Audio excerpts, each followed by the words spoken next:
ಟಿವಿ9 digital ಸ್ಪೆಷಲ್ಗೆ ಸ್ವಾಗತ. ನಾನು ಅವಿನಾಶ್ ಶಿವನ್. ಸದ್ಯ ಭಾರತ ಆಸ್ಟ್ರೇಲಿಯಾ ಟೆಸ್ಟ್ ಸೀರೀಸ್ ನಡೀತಾ ಇದೆ. ಮೂರನೇ ಟೆಸ್ಟ್ ಈಗ ನಡೀತಿರೋದು. ಸೊ ಇಲ್ಲಿ ಮೊದಲ ಒಂದು ಟೆಸ್ಟನ್ನು ನಾವು ಗೆದ್ವಿ, ಎರಡನೇ ಟೆಸ್ಟನ್ನು ಆಸ್ಟ್ರೇಲಿಯಾ ಗೆದ್ರು. ಈಗ ಮೂರನೇ ಟೆಸ್ಟ್ನಲ್ಲಿ ಜಟಾಪಟಿ ನಡೀತಾ ಇದೆ. ಬಟ್ ಇಲ್ಲಿ ಒಂದು ವಿಚಾರ ನಾವು ಗಮನಿಸಬೇಕು. ನಮ್ಮ ಬ್ಯಾಟಿಂಗ್ ಡಿಪಾರ್ಟ್ಮೆಂಟ್ ಇದೆಯಲ್ಲ, ಅದು ನಿಜವಾಗ್ಲೂ ನಮ್ಮ ಕನ್ಸರ್ನ್ ಆಗಿದೆ. ಸಾಮಾನ್ಯವಾಗಿ ಆಸ್ಟ್ರೇಲಿಯಾ ಅಂತ ಸೀರೀಸ್ಗೆ ನಾವು ಹೋದಾಗ ನಾವು ಬಯಸೋದು ನಮ್ಮ ಬ್ಯಾಟಿಂಗ್ ಕ್ಲಿಕ್ ಆಗಬೇಕು. ಅದರಲ್ಲೂ ನಮ್ಮ ಟಾಪ್ ಮೋಸ್ಟ್ ಬ್ಯಾಟ್ಸ್ಮನ್ಗಳು, ಲೆಜೆಂಡ್ಗಳು, ಮಾಡರ್ನ್ ಡೇ ಲೆಜೆಂಡ್ಗಳು ಅಂತ ಕರಿತೀವಿ, ವಿರಾಟ್ ಕೊಹ್ಲಿ, ರೋಹಿತ್ ಶರ್ಮಾ, ಇವರೆಲ್ಲರೂ ಕೂಡ ಕ್ಲಿಕ್ ಆಗಬೇಕು ಅಂತ. ಹೌದು, ವಿರಾಟ್ ಕೊಹ್ಲಿ ಒಂದು 100 ಹೊಡೆದಿದ್ದಾರೆ. ಬಟ್ ಸ್ಟಿಲ್ ನಾವು ಏನು ಈ ವಿಂಟೇಜ್ ಕೊಹ್ಲಿ ಅವ್ರನ್ನ ನೋಡಿದ್ದೀವಲ್ಲ, ಅದನ್ನು ಈ ಸಲ ನಾವು ನೋಡ್ತಾ ಇಲ್ಲ. ಆಸ್ಟ್ರೇಲಿಯಾದವ್ರನ್ನ ಬೆಚ್ಚಿ ಬೀಳಿಸ್ತಿದ್ದಂಥ ವಿರಾಟ್ ಕೊಹ್ಲಿ ಅವರ ಅಗ್ರೆಸಿವ್ನೆಸ್, ಆಟಿಟ್ಯೂಡ್ ಮೂಲಕ. ಆದರೆ ಈಗ ಆ ಆಫ್ ಸೈಡ್ ಏನಿದೆ, ಆಲ್ಮೋಸ್ಟ್ 5th ಸ್ಟಂಪ್ವರೆಗೂ ಕೂಡ ಹೋಗಿ ಅವರು ಆಡ್ತಿದ್ದಾರೆ. ಸೊ ಇದನ್ನು ಅವರು ನಿಲ್ಲಿಸಲೇಬೇಕಾಗಿದೆ. ಜೊತೆಗೆ ನಮ್ಮ ಜಸ್ಪ್ರೀತ್ ಬೂಮ್ರಾ, ಆಕಾಶ್ ದೀಪ್ ಇವ್ರು ಮಾಡಿದಂಥ ಬ್ಯಾಟಿಂಗ್ ಏನಿದೆ ಅಷ್ಟೂ ಕೂಡ ನಮ್ಮ ಟಾಪ್ ಆರ್ಡರ್ ಮಾಡ್ತಾ ಇಲ್ಲ. ಮೊದಲಿಗೆ ವಿರಾಟ್ ಕೊಹ್ಲಿ ವಿಚಾರಕ್ಕೆ ಬರೋಣ. ಅವರ ಆ್ಯಾವ್ರೇಜ್ ನಾವು ನೋಡ್ತಾ ಇದ್ದೀವಿ. ಕಳೆದ ಒಂದು 10 ವರ್ಷಗಳ ಆ್ಯಾವ್ರೇಜ್ ನೋಡಿದ್ರೆ ಆಲ್ಮೋಸ್ಟ್ ಇದರಲ್ಲಿ ಭಾಳ ಲೀಸ್ಟ್ ಇದೆ. ಈಗ 21 ಆಸ್ಪಾಸಲ್ಲಿದ್ದಾರೆ. ಇದು ಕೊಹ್ಲಿ ಅವರ ಸ್ಟ್ಯಾಂಡರ್ಡ್ಸ್ಗೆ ಇದು ಮ್ಯಾಚ್ ಆಗ್ತಾ ಇಲ್ಲ. ಜೊತೆಗೆ ಆಸ್ಟ್ರೇಲಿಯಾ ಅಂತ ಟಫ್ ಆಪೋನೆಂಟ್, ನಿಮಗೆ ಮಿಚೆಲ್ ಸ್ಟಾರ್ಕ್ ಅಂತ ಬೌಲರ್, ಹೇಸಲ್ವುಡ್ ಅಂತ ಬೌಲರ್, ಕಮಿನ್ಸ್ ಇದ್ದಾರೆ. ಸೊ ಇವ್ರನ್ನೆಲ್ಲ ಫೇಸ್ ಮಾಡಬೇಕಾದ್ರೆ ನಮ್ಮ ಟಾಪ್ ಲೇಯರ್ ಏನಿದೆ ಅದು ಆಡಲೇಬೇಕು, ಕ್ಲಿಕ್ ಆಗಲೇಬೇಕು. ಇದರಲ್ಲಿ ಭಾಳ ಮುಖ್ಯವಾಗಿ ಕೊಹ್ಲಿ ಅವರ ಈ ಫಾರ್ಮ್ ಬಗ್ಗೆ ಭಾಳಷ್ಟು ಜನ ಮಾತಾಡ್ತಿದ್ದಾರೆ. ಈಗ ಸೆಂಚುರಿ ಬಂದಿದೆ, ಆದರೂ ಕೂಡ ಆ ಒಂದು ಲಯದಲ್ಲಿ ಅವ್ರು ಕಂಡು ಬರ್ತಾ ಇಲ್ಲ. ಎಲ್ಲ ಒಂದು ಕಡೆ ಈಗೋ ಮೂಲಕ ಆಡ್ತಾ ಇದ್ದಾರೆ. ನಾನು ಆಫ್ ಸೈಡ್ ಆ ಕವರ್ ಡ್ರೈವ್ ಹೊಡೆದಿದ್ದೀನಿ ಅಂತ. ತೆಂಡೂಲ್ಕರ್ ಅವರ ಒಂದು ಇನ್ನಿಂಗ್ಸ್ ಬಗ್ಗೆ ಗವಾಸ್ಕರ್ ಅವರು ಕೂಡ ಒಂದು ಎಕ್ಸಾಂಪಲ್ ಕೊಟ್ಟರು. 841 ಏನು ಅಡಿಲೇಡಲ್ಲಿ ಗಳಿಸಿದ್ರು ತೆಂಡೂಲ್ಕರ್. ಆಗ ಅವರು ಕವರ್ ಡ್ರೈವ್ ಆಡೇ ಇರಲಿಲ್ಲ. ಯಾಕಂದರೆ ಬರುತ್ತೆ, ಕವರ್ ಡ್ರೈವಲ್ಲಿ ಸಚಿನ್ ತೆಂಡೂಲ್ಕರ್ ಅಂತೂ ಎಕ್ಸ್ಪರ್ಟ್. ಬಟ್ ಸ್ಟಿಲ್ ಅವರು ಆಸ್ಟ್ರೇಲಿಯಾದವರು ಎಷ್ಟೇ ಪ್ರಯತ್ನ ಪಟ್ಟರು ಕೂಡ ಆಫ್ ಸೈಡ್ನಲ್ಲಿ ಒಂದೇ ಒಂದು ಕವರ್ ಡ್ರೈವ್ ಹೊಡಿಲಿಲ್ಲ. 841 ರನ್, ಆಲ್ಮೋಸ್ಟ್ ಎಲ್ಲವೂ ಕೂಡ ಲೆಗ್ ಸೈಡೇ ಹೊಡೆದಿದ್ದವರು. ಸೊ ಇದನ್ನು ಕೊಹ್ಲಿ ಅವರು ಕೂಡ ಅಡಾಪ್ಟ್ ಮಾಡ್ಕೊಳ್ಬೇಕಾಗುತ್ತೆ. ನಾವು ನಮ್ಮ ಸ್ಟ್ರೆಂತ್ ಕೆಲವೊಂದ್ಸಲ ನಮ್ಮ ವೀಕ್ನೆಸ್ ಆಗುತ್ತೆ. ಕವರ್ ಡ್ರೈವ್ನಲ್ಲಿ ಇಡೀ ವಿಶ್ವದಲ್ಲಿ ವಿರಾಟ್ ಕೊಹ್ಲಿ ರೀತಿ ಸದ್ಯದಲ್ಲಿ ಯಾರೂ ಕೂಡ ಇಲ್ಲ. ಬಟ್ ಅದೇ ಸ್ಟ್ರೆಂತ್ ಇದೆಯಲ್ಲ, ಅದೇ ಫೇವ್ರೇಟ್ ಶಾಟ್, ಅದೇ ನಮ್ಮ ವೀಕ್ನೆಸ್ ಕೂಡ ಆಗುತ್ತೆ. ಅದನ್ನೇ ಆಪೋನೆಂಟ್ಗಳು ಕೂಡ ಪ್ಲ್ಯಾನ್ ಮಾಡಿರ್ತಾರೆ. ಕೊಹ್ಲಿಗೆ ಆಫ್ ಸೈಡ್ ಹಾಕಿದ್ರೆ ಖಂಡಿತ ಅವರು ಒಂದು 10 ಬಾಲ್ ಹಾಕಿದರೆ ಅದರಲ್ಲಿ 1-2 ಆದರೂ ಪಕ್ಕ ಅವರು ಟ್ರೈ ಮಾಡ್ತಾರೆ ಒಂದು ಕವರ್ ಡ್ರೈವ್ಗೆ. ಆಗ ಎಡ್ಜ್ ಆಗ್ತಾ ಇದೆ, ಸ್ಲಿಪ್ಪಿಗೆ ಹೋಗ್ತಾ ಇದೆ. ಈ ರೀತಿ ಆ ಒಂದು ಪ್ಲ್ಯಾನಿಂಗ್ ನಡೀತಾನೆ ಇದೆ ಆಸ್ಟ್ರೇಲಿಯಾದು. ಅದು ವರ್ಕೌಟ್ ಆಗ್ತಿದೆ ಕೂಡ. ಇದು ವಿರಾಟ್ ಕೊಹ್ಲಿ ವಿಚಾರ. ಇನ್ನು ರೋಹಿತ್ ಶರ್ಮಾ ವಿಚಾರಕ್ಕೆ ಬರೋಣ. ಮೊದಲ ಟೆಸ್ಟ್ ಅವರು ಮಗುವಾದಂಥ ಕಾರಣ, ಎರಡನೇ ಮಗುವಿನ ಕಾರಣ ಅವರು ಬರಲಿಲ್ಲ. ಎರಡನೇ ಟೆಸ್ಟ್ ಆದಮೇಲೆ ಬೂಮ್ರಾ ಅವರಿಂದ ಮತ್ತೆ ಅವರೇ ಕ್ಯಾಪ್ಟನ್ಸಿ ತಗೊಂಡು ನಂತರ ಅವರು ಆಡೋಕ್ಕೆ ಶುರು ಮಾಡಿದರು. ಬಟ್ ಅಲ್ಲಿ ಬಂದಾಗಲೂ ಕೂಡ ವಿರಾಟ್ ಕೊಹ್ಲಿ ಉಳಿದಂಥ ಎಲ್ಲ ಏನು ಬ್ಯಾಟ್ಸ್ಮನ್ಗಳ ಒಂದು ಲೈನಪ್ ಏನಿದೆ ಅದರ ಜೊತೆಗೆ ರೋಹಿತ್ ಶರ್ಮಾ ನಾನು ಓಪನಿಂಗ್ ಬರಲ್ಲ, ಅದಾದಮೇಲೆ ನಾನು ಮಿಡ್ಲ್ ಆರ್ಡ್ರಲ್ಲಿ ಎಲ್ಲೋ ಒಂದು ಕಡೆ ನಾನು ಬಂದು ಆಡ್ತೀನಿ ಅಂತ ಹೇಳಿದರು. ಸೊ ಅದಾದಮೇಲೆ ನಂಬರ್ 6 ಅವರು ಫಿಕ್ಸ್ ಆದರು. ಬಟ್ ಯಾವುದೇ ಇನ್ನಿಂಗ್ಸ್ ಕೂಡ ಅವರ ಕಡೆಯಿಂದ ಆ್ಯಸ್ ಎ ಕ್ಯಾಪ್ಟನ್ ಒಂದಷ್ಟು ಜನ ವಾದ ಮಾಡ್ಬೋದು ಅವರ ಓಪನಿಂಗ್ ಸ್ಲಾಟನ್ನು ಬಿಟ್ಕೊಟ್ಟದೇ ಇರೋದಕ್ಕೆ ಅಥವಾ ಅದನ್ನು ಬಿಟ್ಕೊಟ್ಟು ಅವರು ಆಡ್ತಾ ಇರೋದಕ್ಕೆ ಈಗ ಕ್ಲಿಕ್ ಆಗ್ತಾ ಇಲ್ಲ ಅಂತ. ಬಟ್ ರೋಹಿತ್ ಶರ್ಮಾ ಸ್ಟ್ಯಾಂಡರ್ಡ್ಸ್ಗೆ ಅವರು ಒಬ್ಬ ಕ್ಯಾಪ್ಟನ್ ಆಗಿ ಯಾವುದೇ ಸ್ಲಾಟಲ್ಲಿ ಬಂದರೂ ಕೂಡ ಆಡುವಂಥ ಕೆಪಬಿಲಿಟಿ ಅವ್ರಿಗಿದೆ. ಆದರೆ ಅವರು ಅದನ್ನು ತೋರಿಸ್ಬೇಕಷ್ಟೇ. ಯಾಕಂದರೆ ಟೆಸ್ಟ್ ಮ್ಯಾಚ್ ಅಂತಂದಾಗ ನೀವು ಯಾವುದೇ ಸ್ಲಾಟ್ ಕೊಟ್ಟರು ಕೂಡ ಕ್ಲಿಕ್ ಆಗುವಂಥ ಒಂದು ಲೆಜೆಂಡ್ ರೋಹಿತ್ ಶರ್ಮಾ.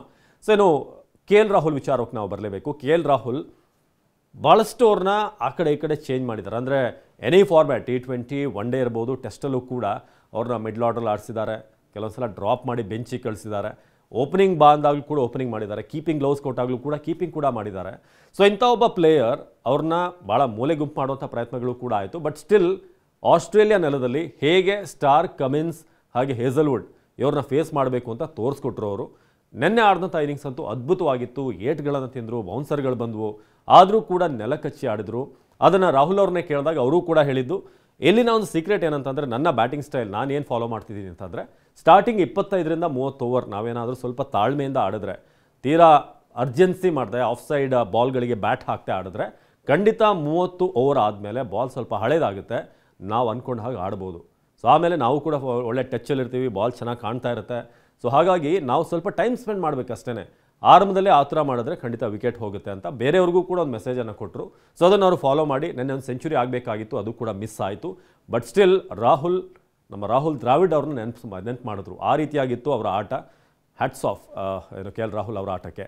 ಸೊ ಏನು ಉಳಿದಂಥ ನಾವು ನಿನ್ನೆ ಈ ಫಾಲೋನನ್ನು ಬಚಾವ್ ಮಾಡಿದಾಗ ಎಲ್ಲೊಂದು ಕಡೆ ಒಂದು ಚರ್ಚೆ ಬಂತು. ಹೌದು, ಫಾಲೋವನ್ನು ಬಚಾವ್ ಮಾಡಿದ್ದು, ಸೇವ್ ಮಾಡಿದ್ದೆಲ್ಲ ಅದ್ಭುತವಾಗಿತ್ತು. ಬಟ್ ನಮ್ಮ ಟೀಮ್ನ ಸ್ಟ್ಯಾಂಡರ್ಡ್ಸ್ನ ನಾವು ಫಾಲೋವನ್ನು ತಪ್ಪಿಸ್ಕೊಳ್ಳುವಾಗ ಸಂಭ್ರಮ ಪಡೋ ರೀತಿಯಾಗಿ ಗಂಭೀರ್ ತಂದಿದ್ದಾರೆ ಅನ್ನೋದು ಕೂಡ ಈಗ ಸೋಷಿಯಲ್ ಮೀಡಿಯಾದಲ್ಲಿ ನಡೀತಿರುವಂಥ ಚರ್ಚೆ.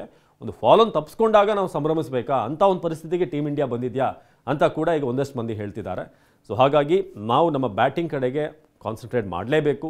ಜೊತೆಗೆ ಒಂದಷ್ಟು ಮಾಜಿ ಆಟಗಾರರು ಕೂಡ ಮಾತನಾಡಿದ್ದಾರೆ. ಸಂಜಯ್ ಮಂಜ್ರೇಕರ್ ಇಂಥ ಆಟಗಾರರು, ಆಕಾಶ್ ಚೋಪ್ರಾ ಅಂತವರು ಬ್ಯಾಟಿಂಗ್ ಕೋಚ್ ಒಬ್ಬ ಸೀರಿಯಸ್ ಆಗಿ ಬೇಕಾಗಿದೆ ನಮ್ಮಲ್ಲಿ. ಯಾಕಂದರೆ ಗಂಭೀರ್ ಅವ್ರನ್ನೇ ನಂಬ್ಕೊಂಡು ಎಲ್ಲವೂ ಕೂಡ ಹೋಗೋಕ್ಕಾಗಲ್ಲ.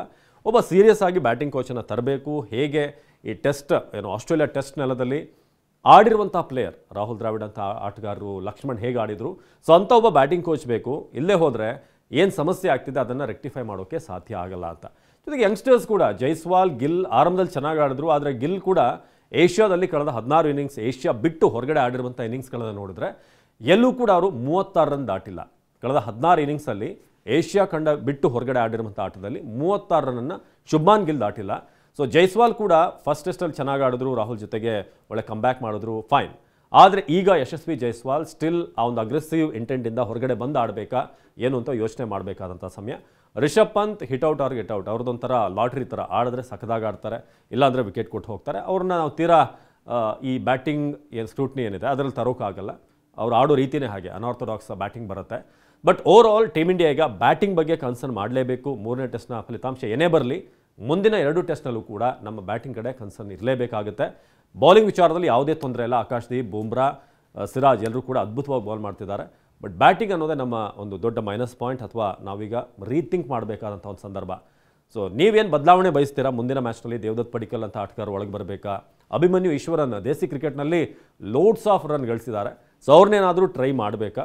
ದಯವಿಟ್ಟು ಕಮೆಂಟ್ ಮಾಡಿ ತಿಳಿಸಿ. ನಮಸ್ಕಾರ.